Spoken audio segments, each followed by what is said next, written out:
Jajang. Hello, welcome back. Welcome back to Sir Brante. Hello. Oof. Yeah. I think we're going to finally finish our first playthrough of Sir Brante today.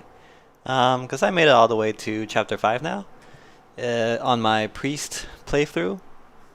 My first playthrough as well. So yeah. Just gonna get started. I'm actually already like halfway through chapter 5. I think I'm not sure how long it takes, but I've at least, gotten things going. The revolt is heavily underway, I would say. And I've gathered some troops, gathered some support from my, nobles, from the clergy, and from the commoners. So without further ado, let's get going. Farewell to Jian. Daytime. Oh, so there's daytime and probably nighttime, maybe. Like, how old is Sir Brante when he's retelling the story? Don't tell me he's just, like 30.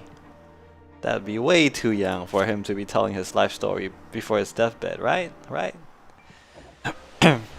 Yeah, we just owned Jan. uh, so that was the procession going on, right? For the new faith. Think what's the name? Leonard? Father Leonard was on the way to become Patriarch, so he got to get into the Silver Tree. But Jian and the other Inquisitors that were part of the Old Faith was stopping us. And then we straight up just like walked past her because I was, so eloquent, so good at inspiring the people. Yeah. So now this is like, confronting the final villain after you've beaten them and they're just like feeling defeated. Yeah. Although Jian's not really a final villain, but it just has that vibe. What can I say? Okay, let's go. A farewell to Jian. Jian stumbles away from the square and heads towards the base of the silver tree. You follow her. You can guess where she is going. Oh no. You carefully enter the familial grotto formed by the gigantic roots. Jian is there, on her knees, tears streaming down her cheeks. Her hands are on the bark of the tree as she prays. She does not notice you. Ah, man. Okay, this is what I wanted, right? If only I had 20 theology, I could have converted her to the new faith. That'd be great. But unfortunately, I neither have the theology nor even the relations for it. Damn. I could congratulate her if, I was siding with her and we successfully stopped Leonard, I think. Could try and take her into custody. Oh no, she's going to die if I do that. Could share Jian's sorrow. As in, we probably both failed. It is true that you defied your priestly lot and took up arms, but you did it to defend the faith. Ah, okay. Could console Jian. She did everything she could. What happen's not her fault. She must not lose faith. Uh-huh. Or I could just leave. Well, would I rather have her killed or just leave her by herself? I think I just leave her. Why would I want to kill her? It's nothing personal, kid. It's nothing personal. Yeah, I think I'm just gonna leave her alone. Well, enough alone. You have nothing more to say to her, so you leave the grotto beneath the tree, respecting Jan's silent solitude. This could well be the last time you see her. It could be. Returning to your men, you hear rumors. The people of Vanazot are moving to Empire Square. Sophia, the leader of the revolt, wants to address the city in front of the chancellery. You have to be there. So, I think according to the intel that I have... No, Glitch, why would you tell me that? Grr.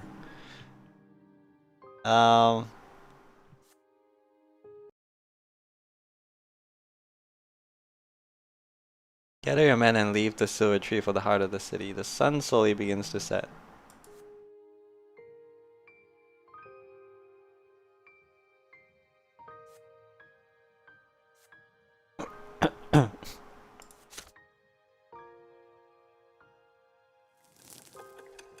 Oh, it's evening already. Okay.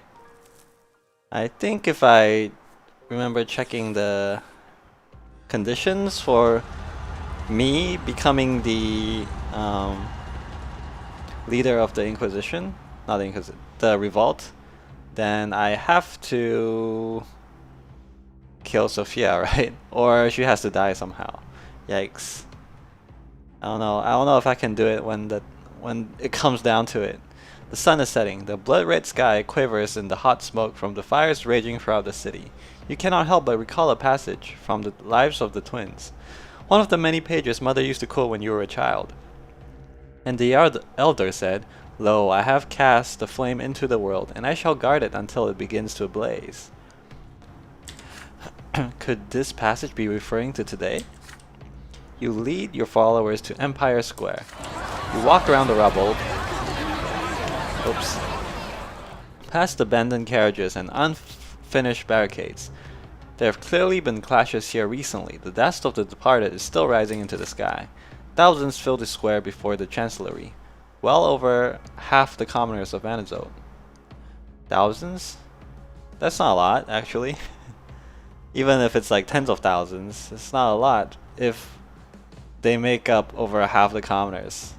So you're telling me Anazote has a population of about, I don't know, 20, 30,000 commoners? That doesn't make sense. I thought it was a huge place, huge city.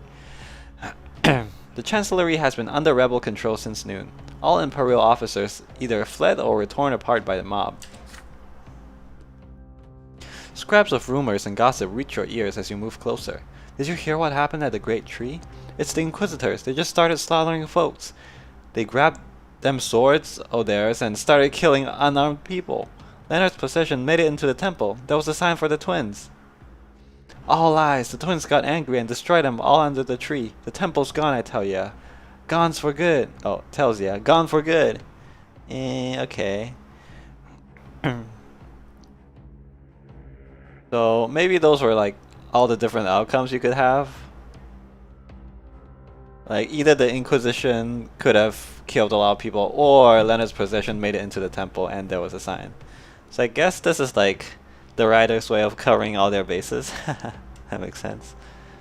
I doubt that the final one is true though. I don't think the twins will ever get angry and destroy everyone. Just rumors. Just rumors. The crowd is on edge. Any dispute could explode into a brawl. A voice from the chancellery stairs calls for another people's court. The mob turns as one. Several last-straw rebels drag a handful of well-dressed nobles out onto the steps and force them to their knees. The leader of the executioners is a preacher with a mane of unkempt hair and the wild eyes of a lunatic. Eh? That's a preacher? I thought we knew all of the clergy in the area already. Who's this new preacher? Father Fuad. More like Father Fraud. The younger, he speaks through us, he does. He gave us the power of his law, the power to punish our enemies, to execute them. Anyone who stands in our way is an enemy of the twins themselves. People, it's time to judge these enemies of the simple folk. What is your sentence? The mob roars so loudly the square shakes. Deaf, true deaf. The last straw rebels ready their guns. One of the captive gets to his feet and speaks out defiantly. You dare call this pathetic freak show a people's court? You don't have the power. You never have, and you never will. You think you can wield the law of the twins? Bah, we'll come back and we'll make you pay. Yeah, exactly. That's what I'm wondering about, man. Like, just a couple of people, a couple of commoners, without the backing of the law on their side. They apparently can start a court. They apparently are a court in the eyes of God, which is strange. Don't know how that works. The aged nobleman's last words are drowned by a thunderous volley of gunfire. Pow, pow, pow. One by one, the nobles collapse, their bodies pierced by bullets. They remain where they fall. The mob gasps in amazement. They killed them. They didn't respawn. There can be no doubt. The People's Court has the power to mete out true death at will. Yikes. This is what will happen to anyone who dares to oppose us. All hail the revolt. All hail our leader. All hail Sophia. Sophia's going to lead us. She's gonna fend off the Legion. She's gonna bring justice. First to Anazil, then to the whole empire. She's going to tear down the old ways and wipe out all them tyrants and nobles from the face of the world. The mob explodes into an ecstatic chant. They shout one word over and over again. Sophia, Sophia. The enormous throngs bellows wildly, eager to see the face of its leader. Oh yikes, I can't do anything. If I had some willpower, I can unite them around Sophia, and I can gain a lot of power this way. I could take control. It's not possible because Sophia is currently leading it. I can only pick this if Sophia's not. Okay, that's fine. I could break out the mob if I side with the Empire. If I haven't chosen a side yet, I could, you know, destroy their morale because Sophia could be executed or captive at that point. I see. Could overthrow her, which, oh shit. This would be really good because I, you know, actually want to be leading the revolt. Actually want to be leading the revolt, but I don't have the willpower for it, unfortunately. I'm 5 off. Fuck. I could not get involved. Uh-oh. Or I could watch what happens next. No, I can't. Yeah, I don't have a choice, right? I do not get involved. Uh-oh. I have a feeling that the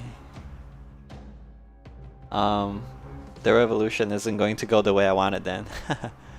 Sophia is going to be the one who does whatever she wants, right? And end the story her way. You keep your men away from the crowd and observe the situation from afar. The matter will be decided without your interference.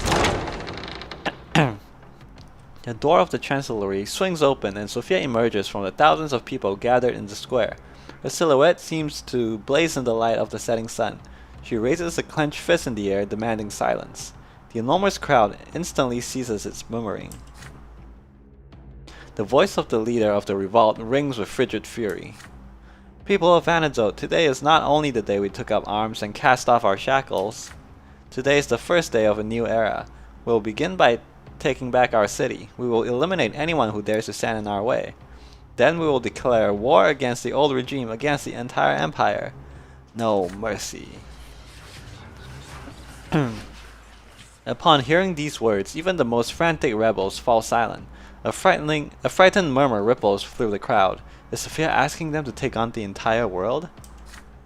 In the final season? Oh. Sophia lifts her hands high. Her eyes gleam with yellow light. The mob involuntarily grows quiet and watches its leader, rapt with attention.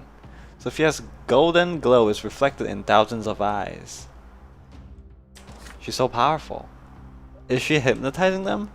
That's right, war, no mercy. Nobles, defenders of the old faith, and tyrants of the new regime. They will all be executed by the People's Court. Every single enemy of the Anazot revolt will be eliminated. Arm yourselves, find and execute our enemies before the Legion reaches the city, and then when the bell tolls, go to the walls. We will unite the entire city and take our freedom by force. The people echo Sophia's cry. Artisans, merchants, peasants from the outskirts of Anazot, they all take out arms and join the ranks of the last straw. The crowd storms the streets, ready to unleash its wrath against temples and noble houses alike. You lead your supporters out of the square. The time for the last battle has come. The watchmen inform you that the Legion is only a few hours away.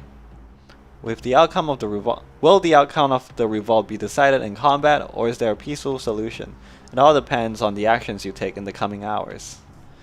Bloodbath, uh-oh. Uh-oh. Willpower, okay, at least I got my willpower back. But I don't know how much that's gonna help at this point. It might already be too late. Oh, nighttime already. Dude, this is really quick, huh? Dun dun. The final hour. Yeah, I guess we're ending this game real soon. It is mere moments from midnight. The glow of the shining pillar is barely visible behind the crimson clouds coming in from the north. But the darkness hanging above the city is dissipated by countless lights. Crowds of people holding torches, stakes burning in the squares, houses in flames. The glow of the fires can also be seen from beyond the city walls. The Legion marches down the road, inexorably approaching the gates of a city in the throes of rebellion. The final battle draws near. Wait, what happened to my family? Thought that was an outcome for family, but is it because I already cut off all my ties with them? That I didn't even get an event? I didn't even get a story? Probably. The final battle draws near. All the forces that have been chosen to defy the Overseer and the Empire flock by the city gate, where you have set up your base. The soldiers of the last straw assemble commoners into squads and hastily arm them. Other rebels are led by the nobles of the mantle and former members of the Legion who have joined the revolt. The priests who have sided with you will spread the word of the twins from the city walls, attempting to convince the Legion soldiers to retreat and allow the people of Anizo to be free of the lots.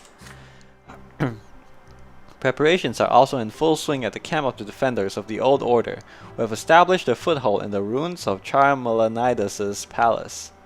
Soon their fate will be decided. Will they crush the revolt with the aid of the Legion, or be crushed themselves by the new era? We got magicians on our side, bruh. You ain't got no chance. There's almost no time left. Just enough for one last attempt to tip the scales in your favor. Would you spend this final hour appealing to one of your allies for help? Or would it be wiser to wait and muster your forces for the final battle? Will you attempt to defeat the Legion and the Overseer's army in combat, or persuade them to retreat without engaging in battle? The fate of Anazot is in my hands.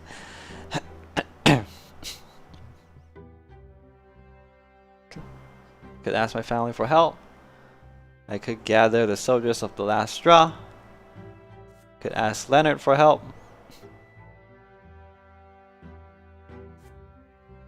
Probably ask Leonard, right? Elborn died though, unfortunately, so I can't ask him for help. I can muster my own forces. Which is, get some willpower back.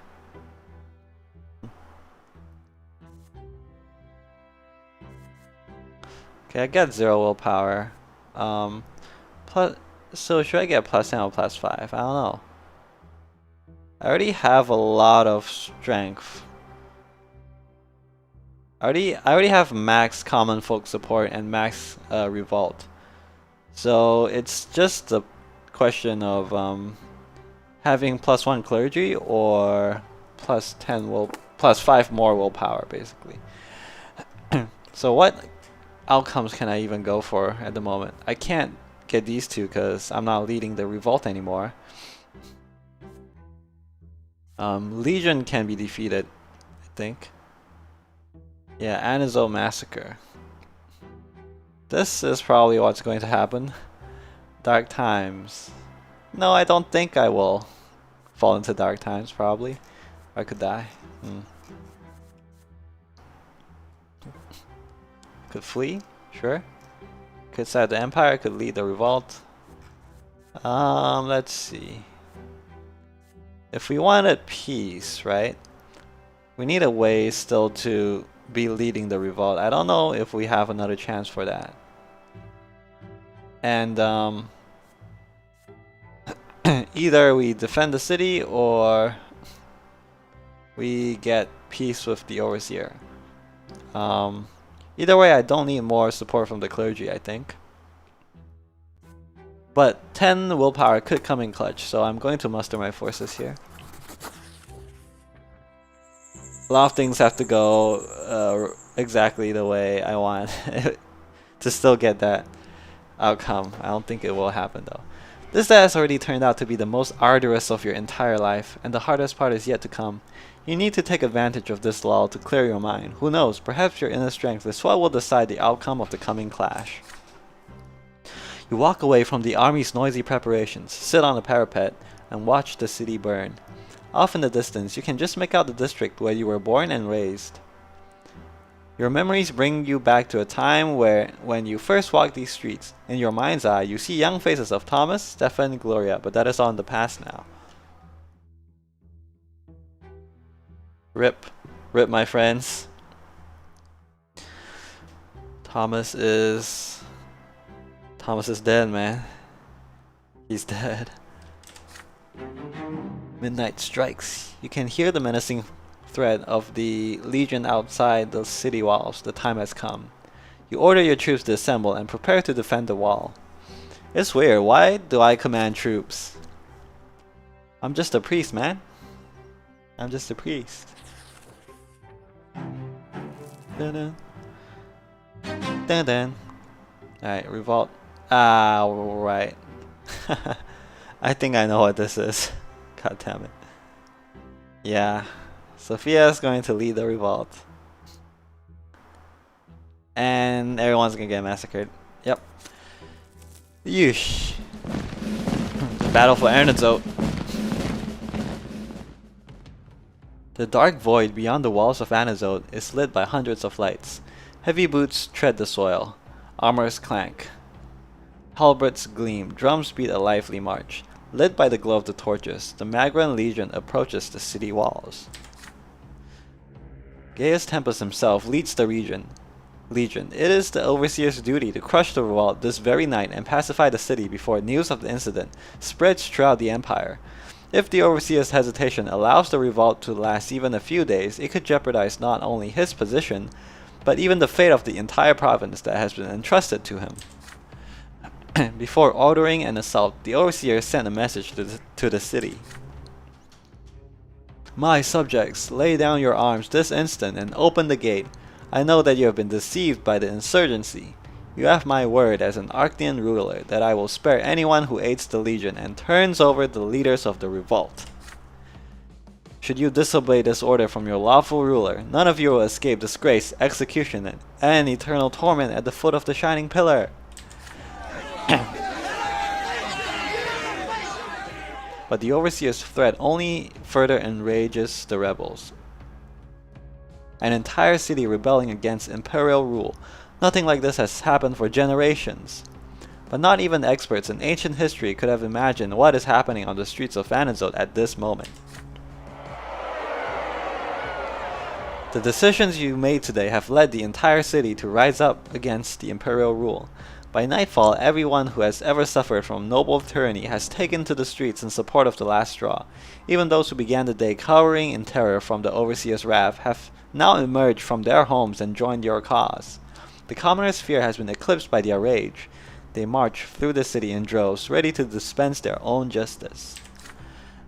By sunset, even the most loyal defenders of the Empire have come to realize that all hope is lost.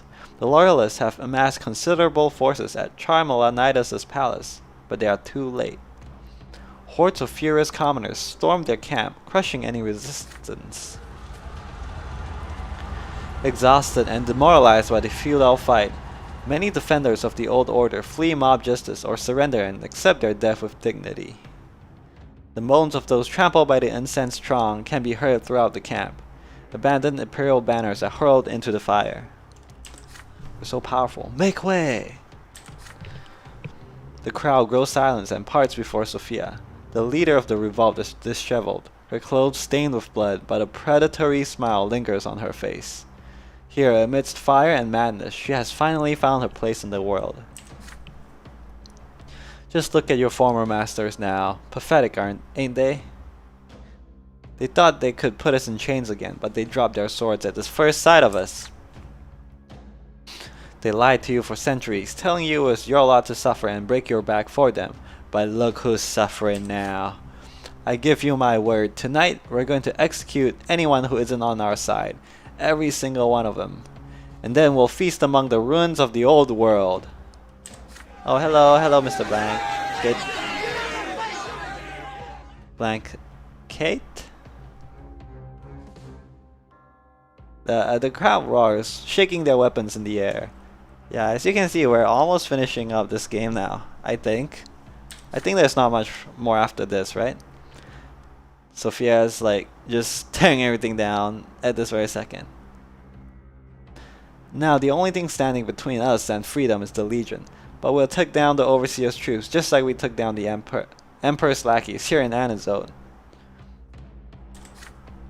But first, we need to get rid of the rest of the enemies and the traitors in this camp.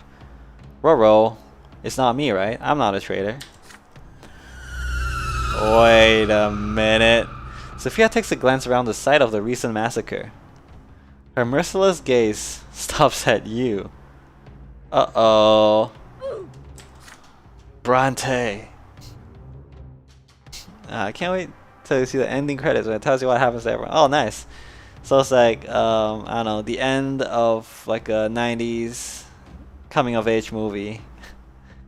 And then there's music playing in the background, and then this guy did this, this guy did that. This guy went on to study at MIT. This guy is now homeless and living out on the streets. The time has come. This moment will determine your place in history. Oh, okay. You refuse to destroy your own city. In despair, you appeal to the crowd, asking them to renounce Sophia and stop the carnage. So I will straight up die 4 times. 4 times I will die. Can take charge of the bloodbath. I can say there can be no mercy. You'll be responsible for dispensing vigilante justice and defending the walls from the Legion. Well, you know, stop the slaughter. If I stop the slaughter, the revolt gets -10 straight up. Damn. This is insane, man. So much momentum building up over the past day. The revolt is at an all-time high. It's at 10, but with only the word of one single individual, you can destroy the whole revolt. That's kind of weird. I could flee. I could run away. Huh.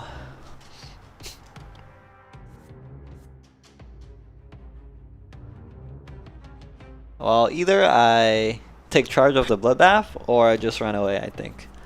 Because I don't want to die. I don't want to die.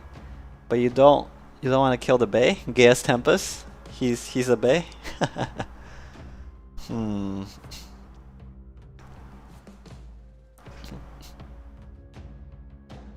Yeah, it's true. I cannot change the outcome anymore. I didn't have enough resources to kill Sophia, like to turn the crowd against Sophia and take charge of the revolt. If I did that, then maybe there's still a chance I could have negotiated, or for peace, or at least a better outcome. But yeah, now it's too late. Why would I need to worry about the province like plus power or anything right now? Wait, it doesn't change anything, actually.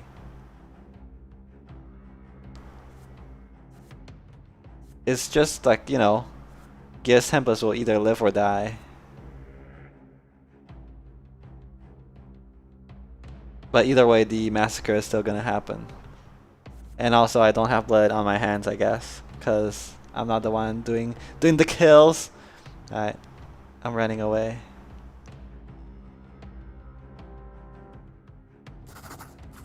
Goodbye. Goodbye, Anazone.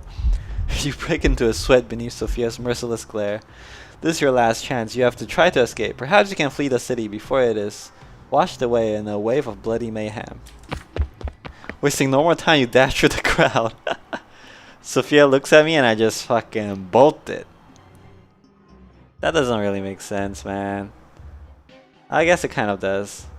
But I was there the whole time. I was helping them out the whole time. But then they want to force me to kill. They want to force me to kill them.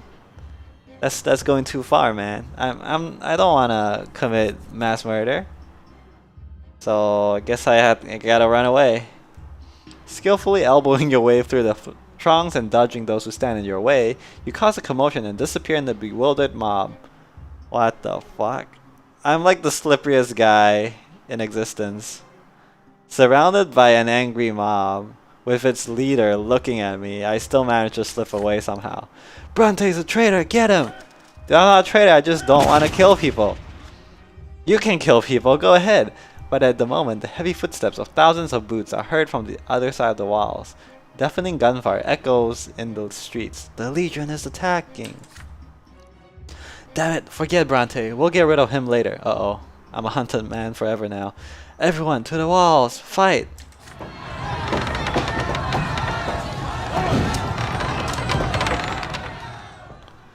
You force your way through the frenzied horde, squeeze through a crack in the old palace wall, and escape down the nearest back alley.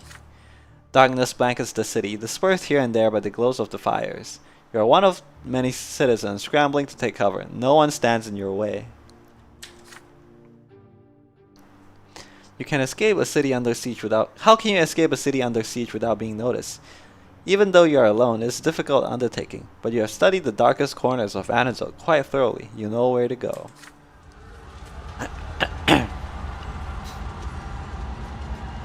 The din of the battle grows quieter. You are near the west wall by some old ruins. There are no inhabited homes here, not even the campfires of tramps. No one but scroungers and scavengers has set foot here for years. Waste and sewage is brought here from all over the city. Ew, poo-poo! I gotta walk through poo-poo. They call me Shawshank Redemption. There it is, the sound of running water very close to the wall. The odor assaults your nostrils. You cover your face with your sleeve and try to breathe as little as possible. Rats scurry as you approach. You step on something soft that makes an unpleasant crunching noise beneath your boot. Ew, gross. That's gross, dude. Trying to tread carefully, you approach the wall. The revolting stench makes your eyes water. Your stomach heaves. No, that is not the sound of running water. That's the sound of running poo-poo!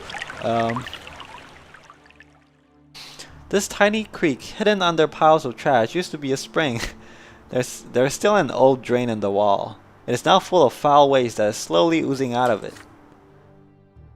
The wall is not all that wide. As repulsive as this path may be, it is a way out. Do you have any other choice? You did, once, but not now. Really? I don't think I've ever been here. This must be another story for another path that I missed.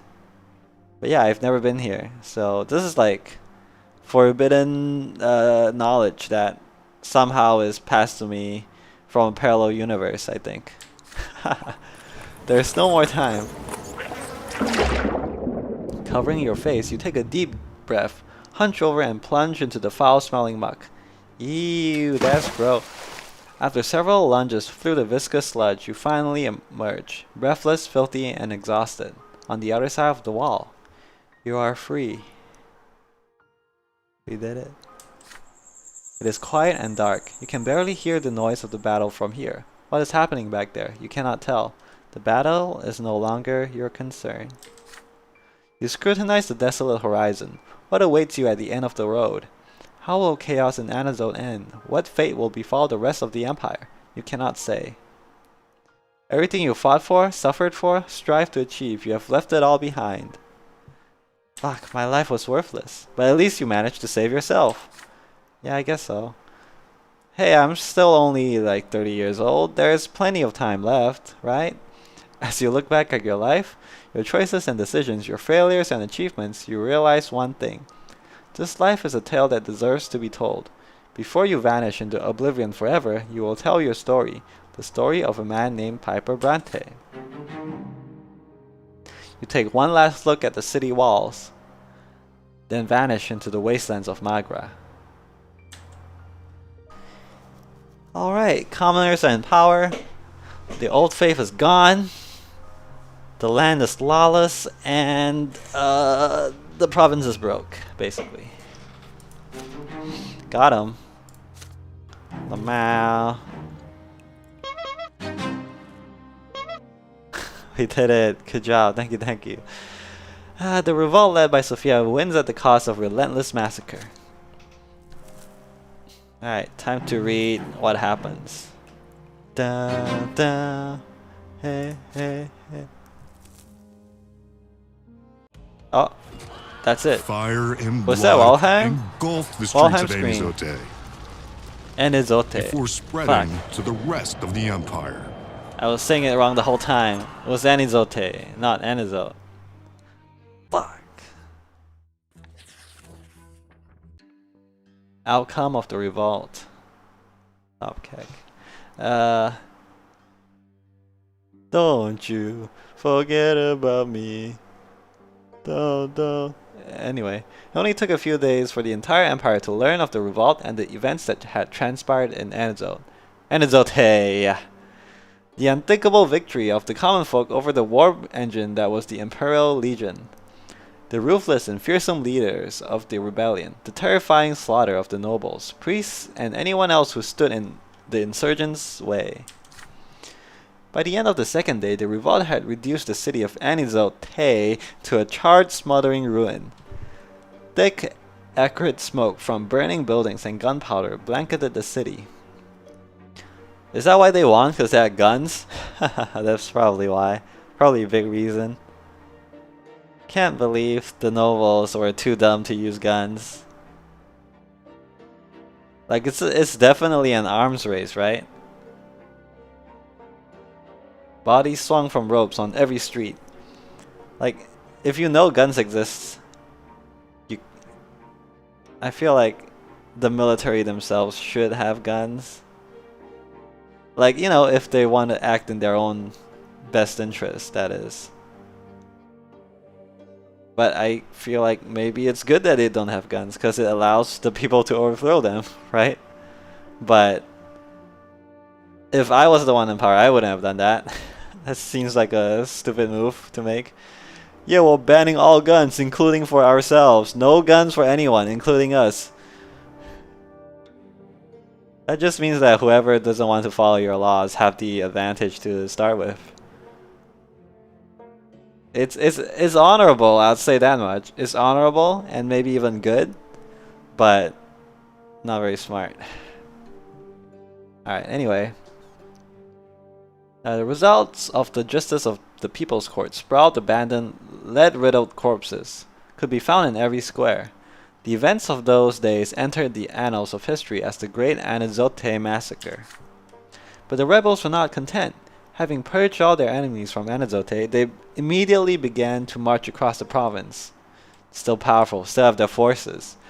Every town and village in their way was freed from the noble rule. As the landowners fled in terror, the commoners abandoned their homes and armed themselves to fight beneath the banner of the last straw. The rebel army grew larger and stronger by the day. So began their bloody campaign of destruction. Oh, who is that? Is that a priest? Is that Leonard? I don't think so. He's wearing chains. I don't think that's what Leonard does. Whenever the rebels march, the old ways of the empire collapse. They have no mercy, leaving nothing behind but smoldering ruins and the ashes of the dead. Age-old traditions burn as their ravenous flames consume town after town, city after city. The old noble dynasties are amassing their own armies beneath the banner of the Tempests to fight off this chaos. But the rebel hordes are already approaching the capital. There is no stopping them. Sophia's dream of waging war against the old world has begun. Regardless of their outcome, the empire will never be the same again. But we don't know the outcome, do we? It's still too early, maybe. The common estate achieved its goal and won the rights and freedoms it sought. Liberated from the noble yoke, the people of Anizote become a force to be reckoned with. The old restrictions imposed on industrialists and merchants of the common lot were lifted. The lands and estates of the noble families that fled the city were seized. Now the citizens had to learn to govern their city and manage their lives all on their own. Did all the noble people just run away? Or are they like... Yeah, they probably run away, because otherwise they'd just get executed. Even if they're like, even if they wanted to help out the cause of the commoners, I feel like they're too angry at the moment to even keep them alive. The coming war does not frighten the people of Anazote. They are already rallying other cities in the province to their cause. They will not surrender their hard-earned freedom without a fight. The new faith has prevailed at last. Now everyone in Magra knows that the old faith is alive, perpetuated by the church authorities to doom people to suffer in life and after death. The teachings of Isatius must be eradicated forever. New faith fanatics hunt down and judge the priests who still have the gall to preach the old faith. Everyone must undergo the new sacrament and break free of their past lot or face death in the flames. The cries of the past few years have annihilated the province's former prosperity. The fertile fields have been scorched, the mines have been abandoned. The factories stand idle, with no one to work in them. Uh-oh.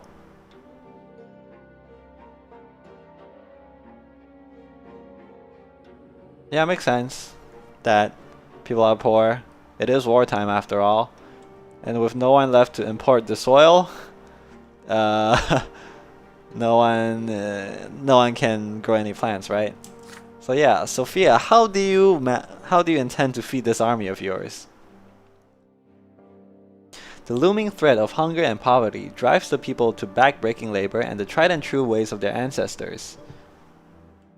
What, following the lots? What's tried and true? Commoners flee the city in droves and flock to villages and towns, hoping to squeeze some paltry nourishment from the inhospitable Magran soil. It ain't gonna work, man. You need some magic to turn the soil back. The province is on the verge of starvation and turmoil. Oops, did I do that? Lawless anarchy replaced the old order, plunging Magra into chaos. The people of the province no longer know whose order and which laws they are to follow, and the authorities that remain have no power to maintain order. Yeah. The most reckless commoners have become outlaws and thieves. The nobles feud amongst themselves. Bloodshed, looting, and wanton cruelty become commonplace in Magra, and this lawlessness soon spreads to the rest of the empire. Ladies and gentlemen, we got him. For many years after the revolt in Anazote, the people of the empire told the tale of how the Elder Twin himself visited the mortal world once again. Wait, did he? What? When? Who? He donned the guise of a common mortal to seek the truth of his own creation and settle a dispute with the younger. But no one helped him find the answer he sought. I'm immortal. Wait, was this an NPC I knew? But no one helped him. And so, as the legend goes, the Elder Twin returned to the Shining Pillar, never to descend to the mortal realm again. Was it Nathan? Was it Nathan? Oh, it was not Nathan. Okay. I just missed him. Alright, good. God, that'd be fucking terrible if it was Nathan and I failed to give him correct guidance. Yeah, thinking back, there's no way it could have been Nathan. Yeah, maybe I shouldn't have run away. Maybe in order to save the, I don't know, moral center of the entire world, you gotta massacre a few people, you know? Break a few eggs to make the omelet.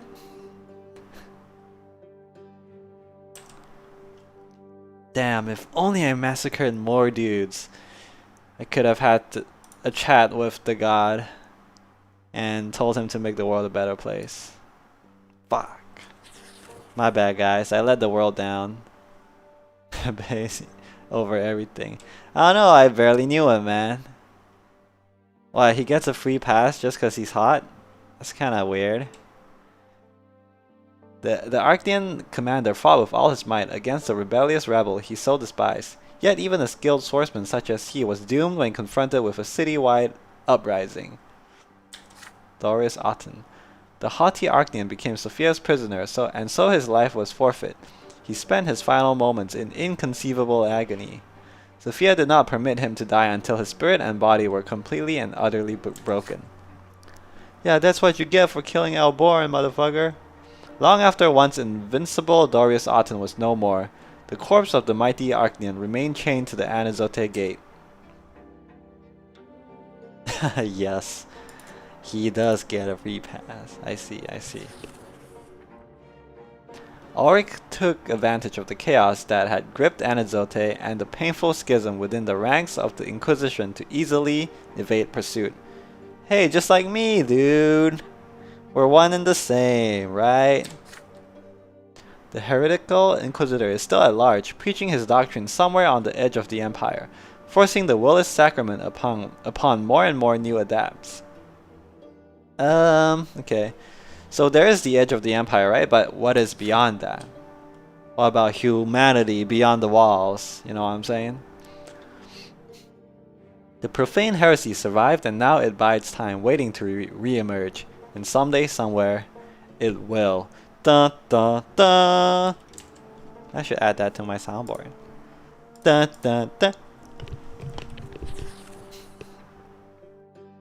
The highest judge in Magra, Augustin Alborn, was killed in a duel with Darius Aten. No. The life of Sir Born ended before the fight for Anizote had come to a definite conclusion. His legacy soon vanished into oblivion. And what about the Brante name, What about the Brantes? Leonard railed furiously against the murderous execution perpetrated by Sophia.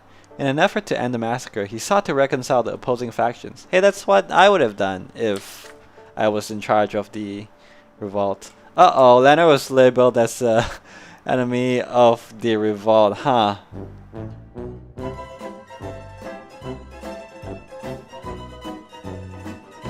For crimes against the great cause, the People's Court sentenced him to death, along with its other perceived foes.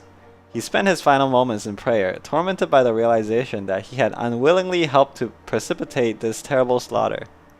Yeah, unlucky, man. Unlucky. Oh no. Yeah, if only I had enough willpower there to kill Sophia. Then I could have worked with him, you know, for peace. It only gets worse, uh-oh. Leonard is remembered by the new believers as the greatest preacher of his day. But among old believers, he left an undying legacy as a nemesis of the church who violated the twins' divine design. Okay. Oh no, Thomas. Thomas Guerrero always tried to make his own way in the world, but his independence became his undoing when he fell afoul of Darius Aten, the military commander of Magra. The noble law did nothing to protect Thomas from the whims of the mightier Archnean. Yeah, I basically let him die. I'm sorry, Thomas.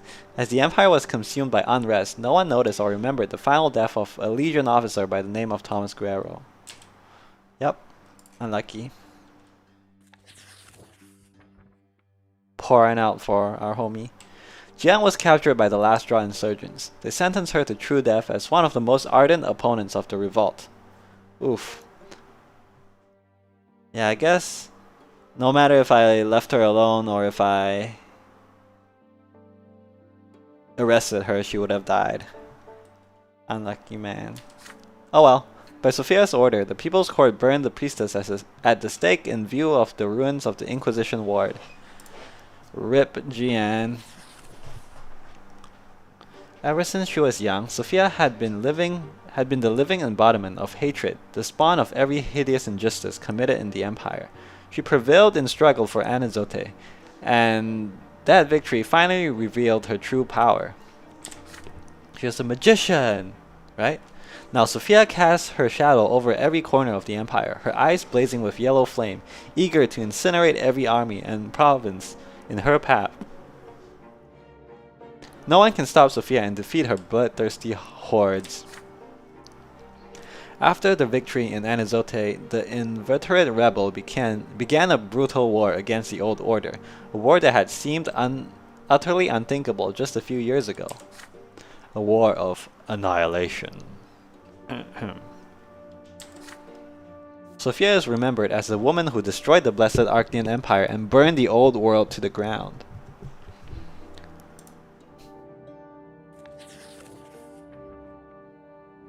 What became of the Brante family? Here we go. Probably the worst outcome. The Brante family fell apart, rent asunder by squabbling and strife. Your home grew desolate and empty long ago. Here we go. None of you ever found a way to make peace, and in the end your old grudges were stronger than the blood you shared. Well, it all started when Mom died. You remain strangers for the rest of your lives. Oh, that's it. That's it. That's fine, man. Like, I don't even know what happened to my father or Stefan. You know, Stefan's probably executed, if I'm being honest. Executed for being a noble. And Gloria is probably doing the executions. Gloria's probably killing people. Nathan, I don't know, man. What happened to Nathan? Oh, I will know? Okay. What became of Robert Brante? After his family fell apart, Robert Brante left Magra for the northern provinces. There, in another city, he found employment at the local prefecture as an assistant judge. That's not that bad. This minor post allowed for Robert to eke out a humble existence, far from any power struggles or social turmoil. His family's woes, once the root of his unending suffering, were finally behind him, leaving him with nothing but bitter memories. He remained alone for the rest of his life and passed away in solitude. RIP.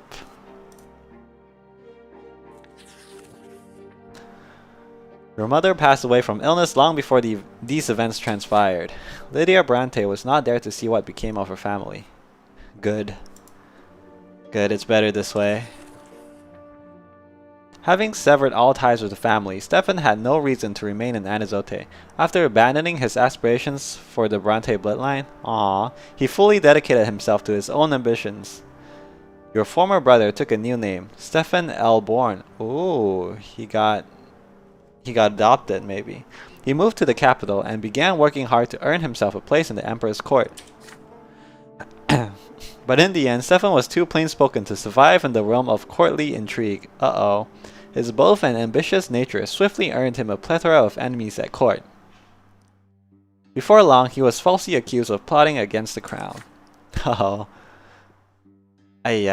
Stefan's attempts to exonerate himself proved futile, and his life and honor met an ignoble end. Dude, it's...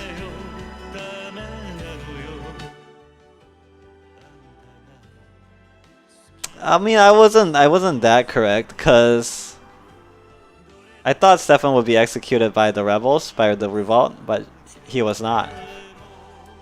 He just got killed. He was like Ned Stark in season 1 of Game of Thrones, you know? Too straightforward, I suppose. So he couldn't cut it at court. Couldn't play the political game. He didn't have enough manipulation, okay? He didn't have enough scheming.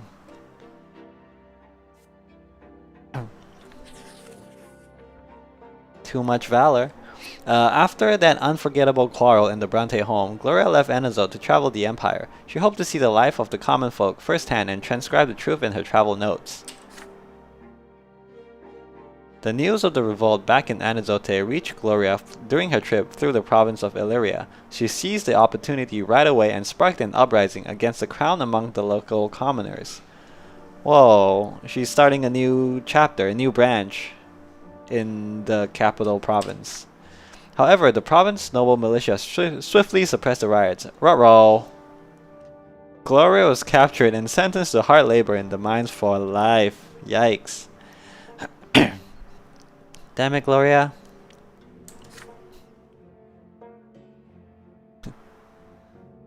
But not even hard labor could stop Gloria. She did her best to inspire her fellow prisoners to rise up against their captors, but rather than share her fervor, the other laborers turned her in, hoping for a reduced sentence. Oh no. Gloria fought tooth and nail against the old ways, but she did not live long enough to see whether or not her efforts ever bore fruit. Instead, she met a swift and ignoble end. Fuck, everyone's dying, man. I'm the only surviving Brante. Nathan doesn't count. He's different. We don't talk about Nathan. Your younger brother, dude. Nathan looks twice as old as Gloria. Your younger brother Nathan survived the revolt. When it passed, he found the strength to start his life anew. You had given him a glimmer of hope that he nurtured within his soul, and it helped him to accept the common lot as his path to the peak of the pillar. Bro, what are you on about? It's 1146, bro. Lots don't exist anymore. Why are you still following the common lot, huh? Just be a good person. Just be a good person, man. That's all it was. That's all it was, homie. He dedicated the rest of his life to prayer, toil, and humility. The suffering he had endured in his spiritual quest became the foundation of his faith. Okay.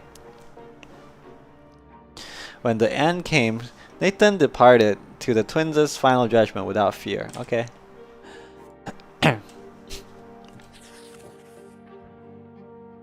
What became of Gregor Brante? What? He's up to some stuff in the ghost realm in heaven? Not even in the afterlife did Gregor Brante see the realization of his great dream. His descendants failed to have the Brante name ennobled by the sword. Haha, get fucked. The Brante bloodline was denied its chance to become one of the Empire's most eminent dynasties.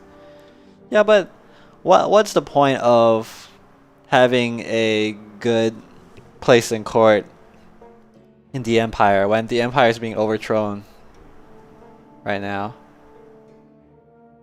I don't know, man. The blood tide ushered in by Gregor Brante would never have another chance at immortality. Oh well, that's fine. What became of me? Finally. Unable to affect the outcome of the struggle for Anizote, you decided to flee the city. But the Imperial authorities already know your name. Uh-oh. You're already wanted as one of the insurgents who started the revolt. Damn it, both sides are hunting me down. A small fortune has been promised to anyone who can take you alive.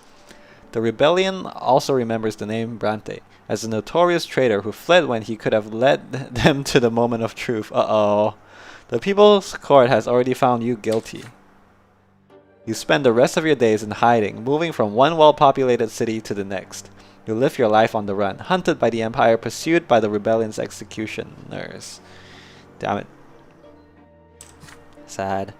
But in spite of all of it, your life has remained your own. And now, on these very pages, we will tell your tale. The tale of the life and suffering of Piper Brante.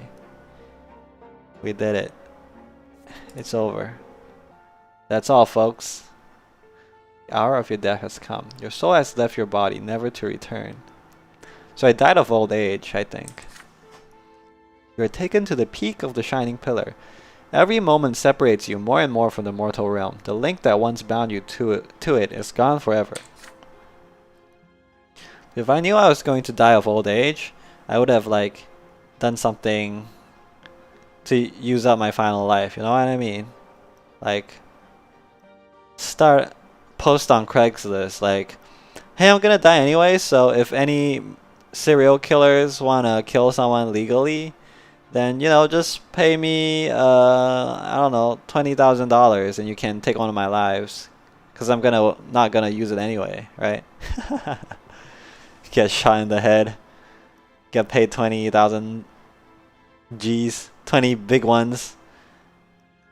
It's a missed business opportunity, man. Anyway. Younger examines you dispassionately, seeing your every act and thought. The elder twin gazes upon you full of sorrow and compassion.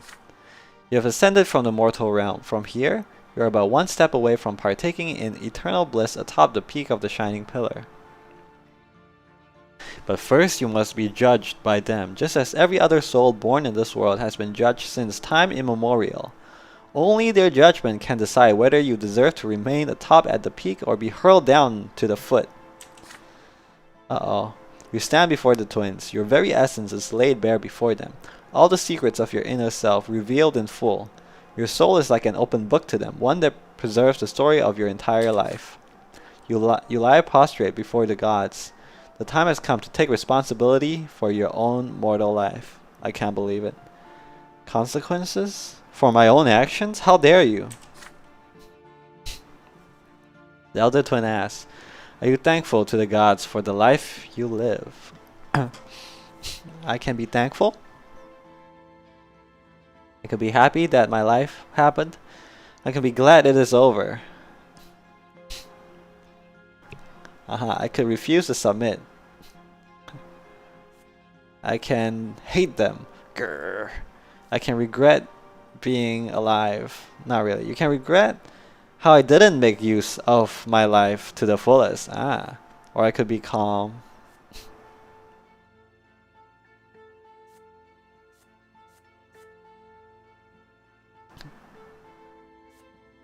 I think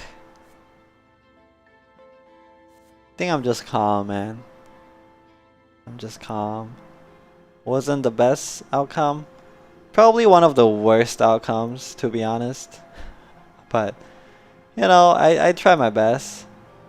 I did what I could with the information I had. And I was pretty much true to myself, I would say. I'm calm. Whatever, man. Sometimes things just don't go your way. Sometimes things just, you gotta try extremely hard to make things go your way. And if, you know, if you don't go the extra mile to ensure that that happens, sometimes things slide into a default state, and this is what happened. Which is not terrible, you know? But yeah, could have been much better. They hear your answer. Compassion and remorse fill the immeasurably deep eyes of the elder twin. He turns to face his divine brother, who returns his gaze with an expression of stern remorse. Oh, why are they remorseful? The elder twin asks once more, what was your life to you? Could say struggling, enlightenment, suffering, service, creation, toil,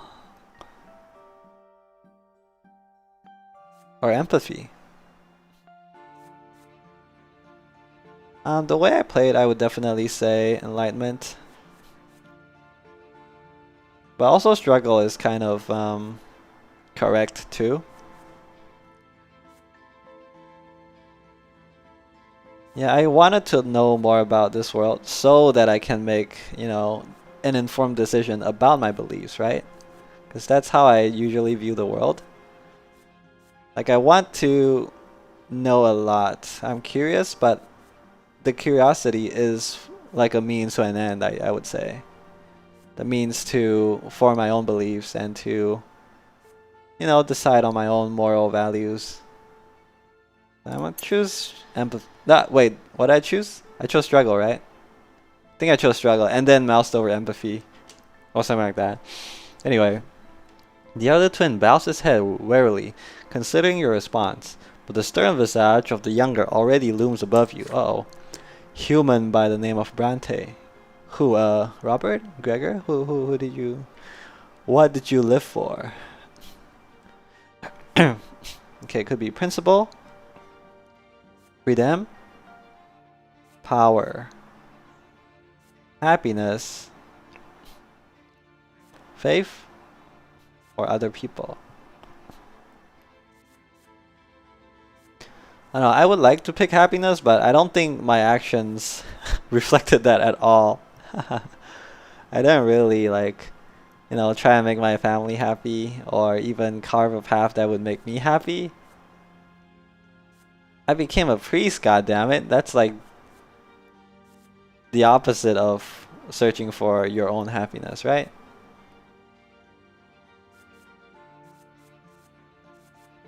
You yearn to do a great deed that would outlive you. Okay. I would say probably freedom. I think I studied the religious text so hard just because I wanted to find a way out, right?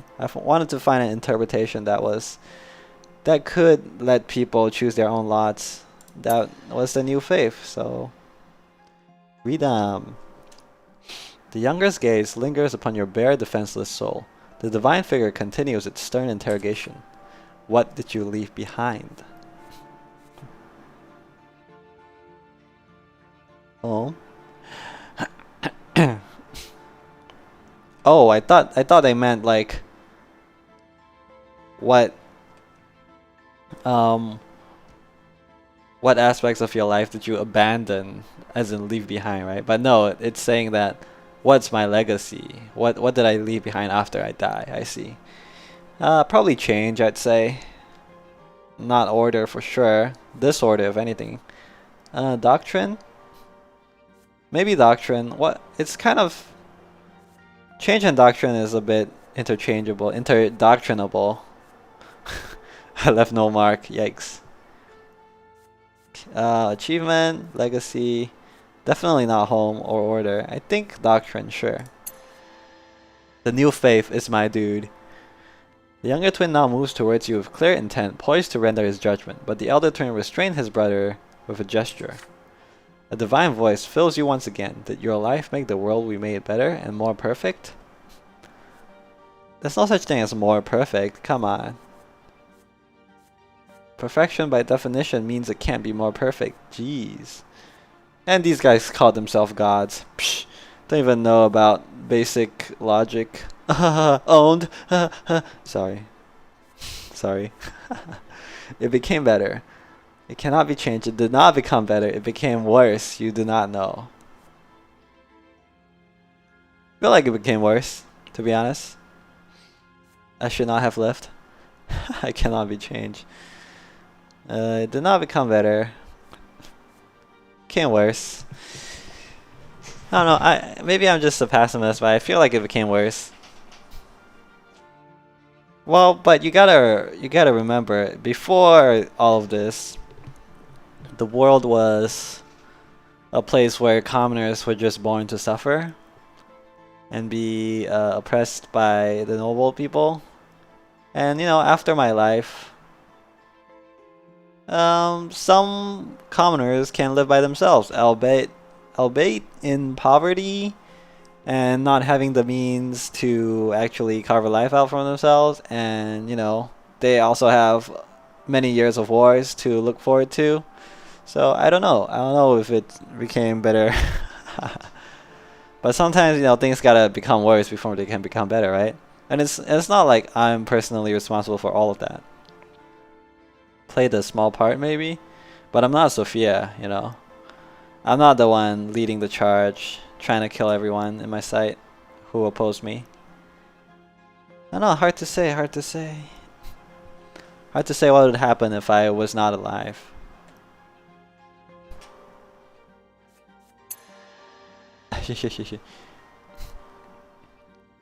The younger twin is silent, his eyes two swords piercing your soul. The elder twin speaks to you again, but you already know the question. The very same question that caused you so much suffering shortly before your true and final death. What determined your destiny? Myself, the world around me, a higher power, or no one?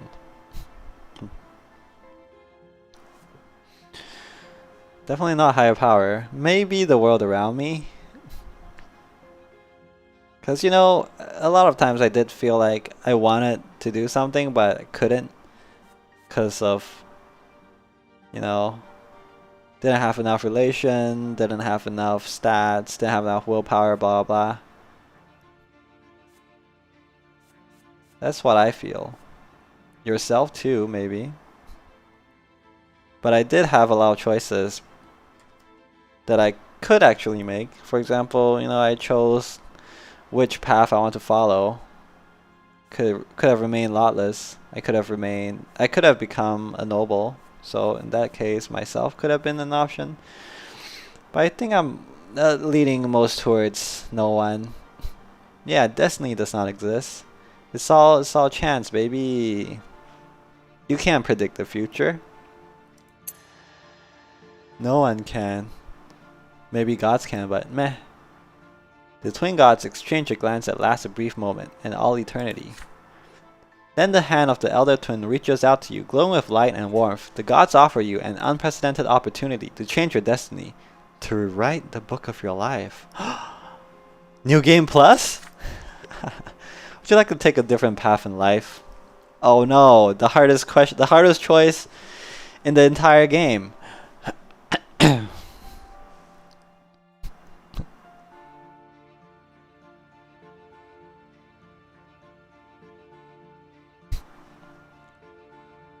I think yes. Like if I was given this choice in my real life, I probably would say yes, because even if I go back and do the same thing all over again, I get to live again, right? Sometimes I think I value the value of just existing and living more than anything else. If you get to live again, why wouldn't you pick it, right? The only thing I would think of is maybe you're just too tired. I'm getting too old for this shit. So you don't actually want to go back. You just accept your fate and die. If I pick no, I'm curious to see if I go to the peak or the bottom of the pillar. Or if anything. Maybe the Neo Genesis Evangelion fanboys were right. You know, the people who preach that your will get dissolved into the will of the gods. So, you know, everyone becomes PCP. maybe they're right, and there is no afterlife. Just after existence, maybe. If I pick no, maybe I get to see that. Or I can go back. Rewind. New game plus, hit him with the rewind to see what's up.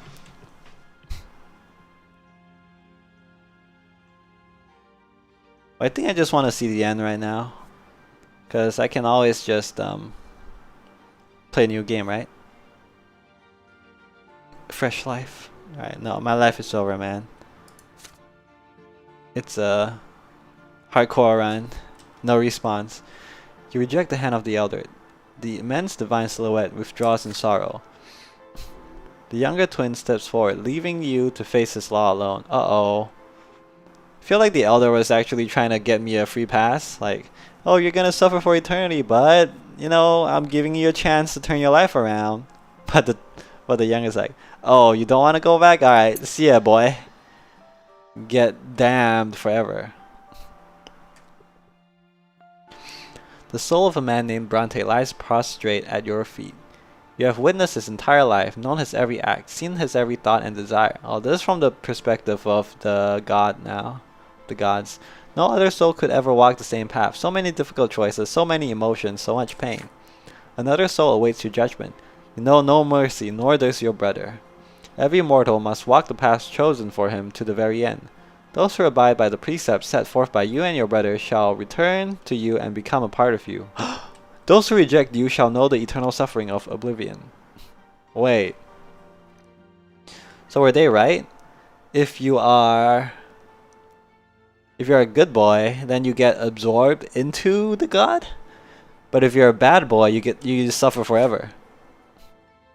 Where does the man named Piper Brante belong? Uh-oh. This man shall know eternal bliss or eternal suffering. I get to pick. Man, I don't know. I don't know. If I was the god, I wouldn't have made the system to start with, but I would also just send everyone to the peak, right? Because fundamentally, I feel like everyone just walks the path that they can. It's eternal suffering. Whoa, whoa, whoa! Why are you trying to punish my Brante, man? What you got against my Brante? Eternal suffering isn't worth like no matter how bad a person you are, I don't think you deserve eternal suffering, right? Because that's like infinite suffering, because you suffer forever. How can you ever suffer enough to, like, how can you ever deserve so much suffering in one lifetime? But at the same time, by that logic, no one deserves eternal bliss. But if it's something that they like, then, you know, why not? Why not? Why not? Because they're done with their life, man. There's nothing else for them to do. Just send them to the peak, baby. You gingerly grasp the fragile soul, lift it up, and turn to face your elder brother. You lift your sword. Your brother stands with arms akimbo, ready for the blow. The blade slices through his chest. Blinding light gushes from the gash.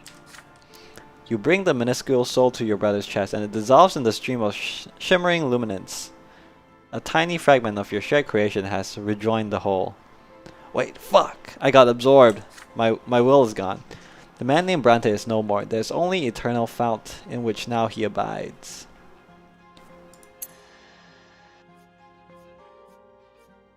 That's new intel, baby. I now know what happens when you die. So when I come back to life, aha, I can preach the truth, right? Right? No, not really. Okay. Lots of things that happened that I don't know what happened with. Like Alice, I never even seen her again. Latari, that was also just like a small side story. R.I.P. Anazote.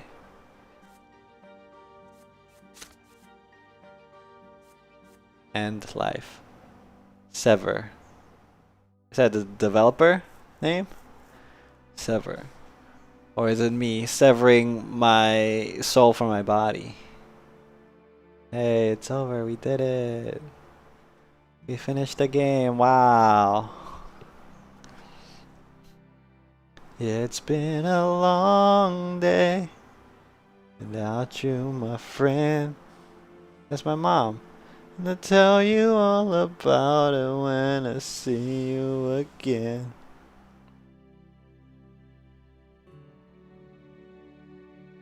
Is that me getting whipped?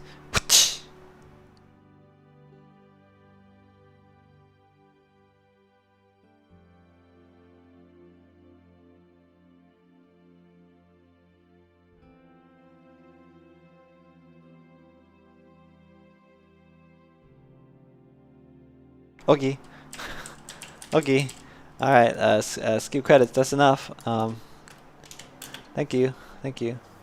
Wow, we finished it. Wow. Great, now what do I do? What should I do now? Should I just go back? If I went back, can I start from the middle of a chapter? Yeah, I can. Take it back from the start, baby. Nah, I'm kidding. I don't really want to do that. Yeah, now I think long and hard about my actions.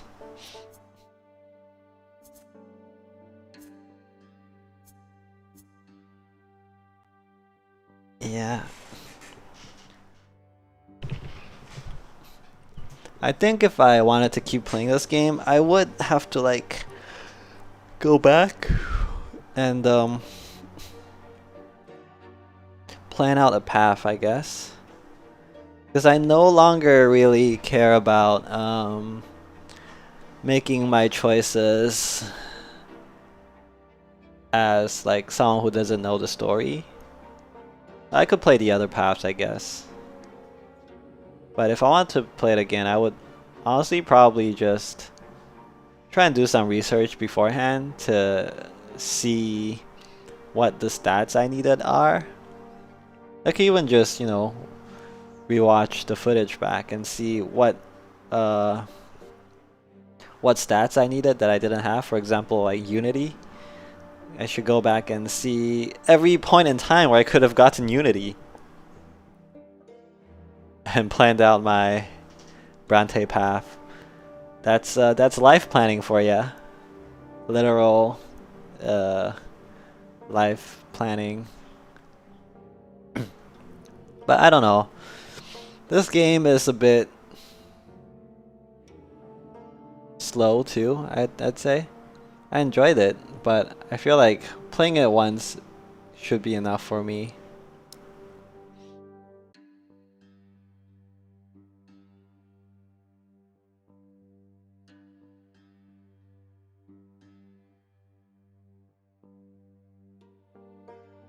Yeah. No, I'll see. I'll at least take a break from this game for a while. Maybe I'll come back to it in a few weeks and play some other path, but so far I haven't decided what I'll do next yet. Cause you know I was just focused on finishing things. Cause I felt like I had too many things on my plate.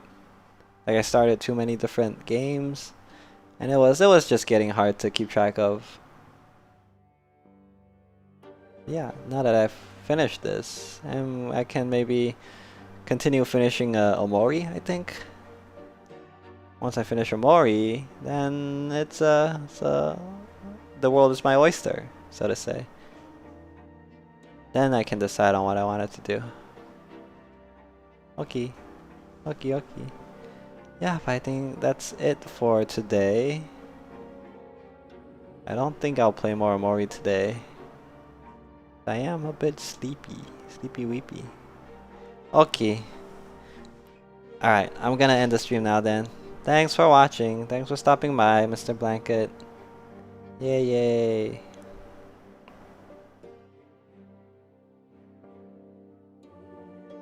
Bye bye. Bye bye.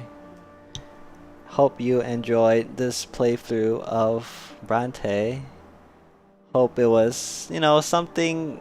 Hope I contributed something new to your knowledge of the game at least. Hope you saw different paths that you did not before and that it was interesting. Okay. Bye bye. Bye bye. Thanks for hanging out. Bye bye. Oh, let me hit you up with the ending stream screen. Bam. Let me hit you up with the muting. Oh, muting myself. Bye bye.